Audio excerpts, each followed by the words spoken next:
Tanya mobile gallery की एक photo Shivani को दिखा रही थी। इसको पहचानती हो? शिवानी ने फोटो ध्यान से देखी। एक हैंडसम सा लड़का चश्मा लगाए गाड़ी से उतर रहा था। उसने इस लड़के को पहले तो कभी नहीं देखा था, पर लड़के की लुक ऐसी थी कि नजर हटाए नहीं हट रही थी। नहीं, देखा तो नहीं है। कौन है ये? हैंडसम है ना, बिल्कुल हीरो लग रहा है। हाँ, लग तो रहा है। तुम्हारा दोस्त है क्या, या बॉयफ्रेंड? नहीं, मेरा दुश्मन है ये। इसी को पकड़ने आई हूँ यहाँ। मतलब मैं समझी नहीं। समझती हूँ, ये एक बहुत बड़ा ठग है, पर ये सिर्फ और सिर्फ लड़कियों को ही फंसाता है। इसका शिकार करने का स्टाइल ऐसा है कि लड़की को लगता है जैसे वो इस बेचारी की हेल्प कर रही है, पर ये हरामी। शिवानी को ऐसा लगा जैसे वो आगे की कहानी जानती थी। ये लड़की के साथ संबंध बना के उसे होटल में अकेला छोड़कर भाग जाता है, वो भी बिना कपड़ों के। अरे, तू भी जानती है इसे?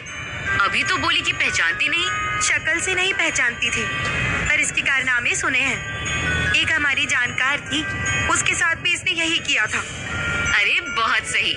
बता वो कौन है, मैं उससे बात करती हूँ। शिवानी पहले ही नाम में गर्दन हिलाने लगी।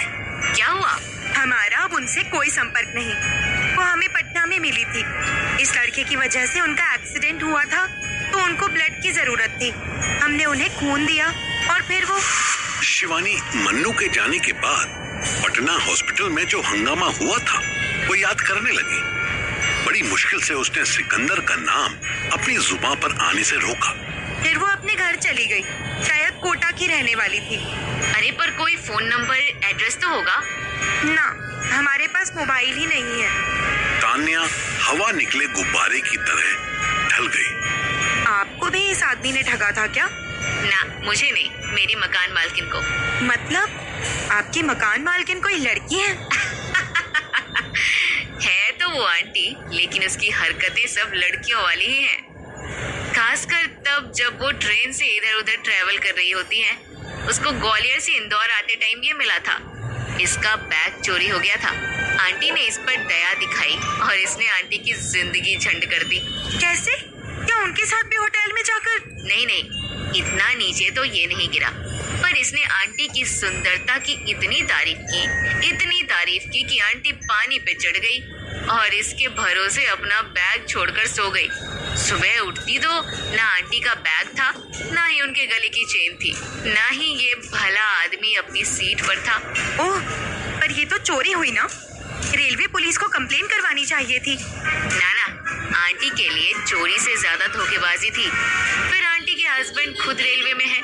वो नहीं चाहती कि ये साला पुलिस के हाथों पकड़ा जाए और फिर अंकल इसको पीटे, क्योंकि अगर पुलिस ने इसको पीटा तो ये आंटी की पोल खोल देगा। हैं? कैसी पोल? सोचो समझो, रात सोने से पहले आंटी के साथ इस हरामी के बच्चे ने कुछ तो किया होगा जो वो सबसे छुपाना चाहती है। ओह, तो अब आंटी ने तुम्हें इस काम में लगाया है? ना, मुझे तो वो बस अपनी कहानी बता रही थी। इस काम पे तो मैंने खुद अपने आप को लगाया है। आंटी की तरफ से बस इतना इनाम मिलेगा कि अगर मैंने इसको दबोच लिया, जो कि मैं 100% कर लूंगी, तो आंटी मुझसे 1 साल तक रेंट नहीं लेंगी और ना 1 साल तक ये पूछेंगी कि मेरे घर में कौन आया और कब आया। शिवानी को क्लियर कुछ भी समझ नहीं आ रहा था, पर फिर भी उसने हाँ में सर हिला दिया। असली बात तान्या छुपा रही थी, क्योंकि जिस रात मन्नू तान्या को बुखार में तड़पता छोड़कर दिल्ली के लिए निकल गया था, उस रात तान्या को आंटी ने घर खाली करने का नोटिस भी दे दिया था। इस नोटिस के पीछे तान्या की ही बदतमीजी थी। तान्या दिल्ली से बीच में ही ट्रेनिंग छोड़कर आई थी। वो भी पुलिस फोर्स भी ज्वाइन नहीं कर सकती थी और ना ही अब घर से पैसे मंगवा सकती थी। अगर वो इस रेंटल हाउस से भी निकाली जाती तो उसके पास रहने के लिए कहीं कोई जगह न थी। फिर भी अगर मन्नू उसको छोड़कर ना भागा होता तो तान्या जैसे तैसे मैनेज कर लेती, पर अब मन्नू के जाने के बाद अकेले गली गली धक्के खाना तान्या के लिए बैड आइडिया था। उसने अंकल को साइड किया और आंटी से अपनी दुख भरी कहानी शेयर करने लगी कि कैसे जैसे एक लड़के ने उसे डिच किया था। उसकी कहानी से कंपटीशन करने के लिए आंटी ने भी अपनी कहानी बता दी कि जब वो पिछले हफ्ते इंदौर गई थी तो उनको एक लड़के ने ठग लिया था। अब आगे की कहानी तानिया ने सच कही थी कि अगर वो इस ब्लफ मास्टर को ढूंढ निकालती तो आंटी उसे 1 साल तक कोई रेंट नहीं लेने वाली थी। इस 1 साल में पुलिस की जॉब में परमानेंट होते ही तानिया की लाइफ सेट हो सकती थी। तुम्हें इसकी फोटो कहाँ से मिली? ये सुनेगी तो तेरे तोते उड़ जाएंगे। ये फोटो मुझे एक फ्रेंड से मिली है जो पटना के लोकल थाने में हवलदार है। इसका मतलब ये वही फोटो है जो? हाँ जी, जो तेरी कोटा वाली खून की रिश्तेदार ने खींची होगी। नहीं नहीं, फोटो उसने नहीं, उसकी फ्रेंड ने खींची थी। क्या नाम था उसका? बहुत अच्छा खुशनुमा नाम था। क्या था? शिवानी दिमाग पर जोर देकर गायत्री की सहेली का नाम सोचने लगी। इधर रुचि को ये चिंता सता रही थी कि मीरा का क्या होगा। आप लोग कहाँ से कहाँ पहुँच गए? अरे ये ठग और लुटेरे को छोड़ो और मीरा दी के बारे में सोचो। इनको डॉक्टर के पास ले जाना होगा ना। हाँ, इम्पोर्टेंट बात तो यही है। सुनो तानिया, तुम फिक्र मत करो। इस धोखेबाज लड़के को ढूंढने में हम भी तुम्हारी मदद करेंगे। तुम बस किसी भी तरह मीरा को अस्पताल ले जाओ, इसका चेकअप करवा दो। तुम्हारा बहुत एहसान होगा। तान्या ने कोई जवाब नहीं दिया। वो बस एक टक मोबाइल में उस ब्लफ मास्टर की फोटो देखती रही। इधर वडोदरा स्टेशन पर बैठा सब इंस्पेक्टर राकेश अपनी किस्मत को कोस रहा था। मनु उसे 2 बार फोन कर चुका था और उसका फोन इतनी बुरी तरह टूटा था कि कॉल उठाना भी इम्पॉसिबल हो गया। वैसे भी राकेश मन्नू की कॉल अवॉइड करना चाहता था क्योंकि उसको समझ ही नहीं आ रहा था कि वो मन्नू से क्या बात करे। 25,000 तो दूर की बात, उसे तो अब वो पैसे भी मिलते मुश्किल लग रहे थे जो उसने शिवानी को पकड़ने की कोशिश में खर्च कर दिए थे। ऊपर से साजिद नाम का वो ठग भी हाथ से निकल गया था। एक लड़की उसे मिली थी जिसने उसकी थोड़ी हेल्प की थी, पर अब वो भी अपने रास्ते चली गई थी। अब राकेश के पास दिल्ली जाने वाली ट्रेन का इंतजार करने के सिवा कोई काम नहीं था। अबे बहन चोद, मेरी बुद्धि खराब थी कि मैं इस चूतिए के कहने पर यहाँ पर आया। लालच है ही बुरी बला साली। नौकरी से भी बहाना बना के छुट्टी ली, घर वालों को पता चल गया तो सफाई देता फिरूंगा मैं। क्या यार, ऊपर से वो साला हरामी खाना ब्लफ मास्टर बन के घूमता है। एक बार हाथ आ जाए साला। राकेश ने गुस्से में अपने बैग के अंदर हाथ डाला और कस के गन पकड़ ली। फोन फिर बजा। उसे समझ भी आ गया कि मन्नू का फोन है, पर वो उठाता कैसे? स्क्रीन तो पूरी तरह टूटी हुई थी। राकेश ने साइड बटन दबा के फोन साइलेंट कर दिया। शाम 6 बजे की पश्चिम एक्सप्रेस ट्रेन 2 घंटा लेट थी। राकेश ने घड़ी देखी, 7:30 हो रहे थे।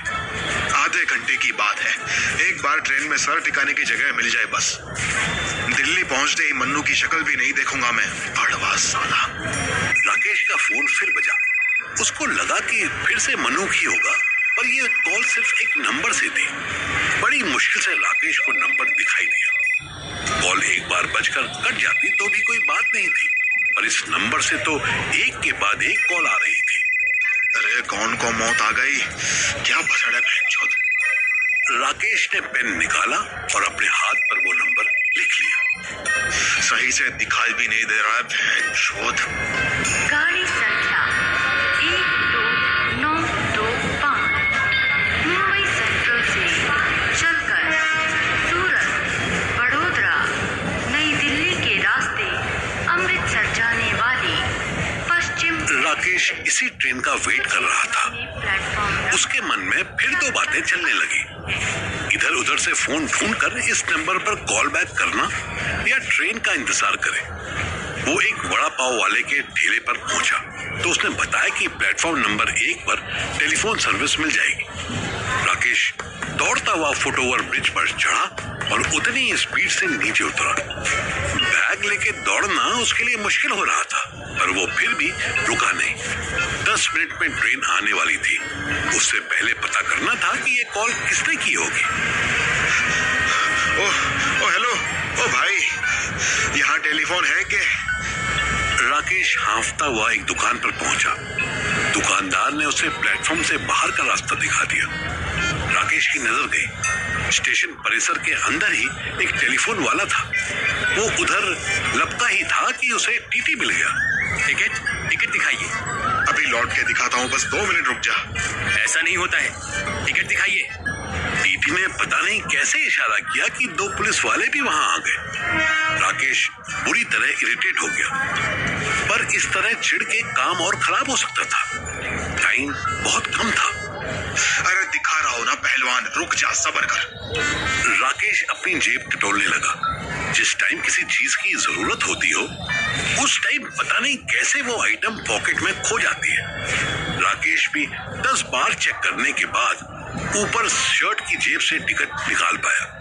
ये तो सूरत तक है और इसमें तो 2 लोग हैं। अबे सूरत से आगे तो नहीं गया ना मैं। तो बकवास क्यों कर रहा है? आप इस तरह बात नहीं कर सकते। मैं किसी भी तरह बात ना करना चाहता। ये टिकट मान्य है या नहीं, और अगर है तो मुझे जाने दे। टीटी ने टिकट पुलिस वालों को दिखाई।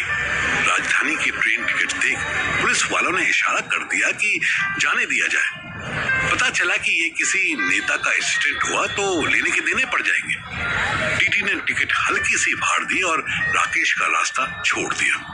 आपकी बहुत बहुत मेहरबानी, हाँ, मेरी 10 मिनट बर्बाद करने के लिए। बाहर पीसीओ पर पहुंचते ही राकेश ने हाथ देखा। आखिरी के 2 डिजिट हथेली पर आए पसीने की वजह से थोड़े धुंधले पड़ गए थे, पर फिर भी राकेश ने तुक्का मार के नंबर मिला दिया। Train number 12925 is arriving on. अरे उठा यार फोन। बेंचो तब तो दन फोन पे फोन कर रहा था, उठा। हेलो हेलो, मैं एसआई राकेश बोल रहा हूँ। अभी आपने मेरे नंबर पे दन कॉल पे कॉल मार रखी थी। मेरा फोन टूट गया है, इस करके मैं उठा नहीं पाया। आप कौन हो? दूसरी तरफ से एक लड़की की आवाज आई।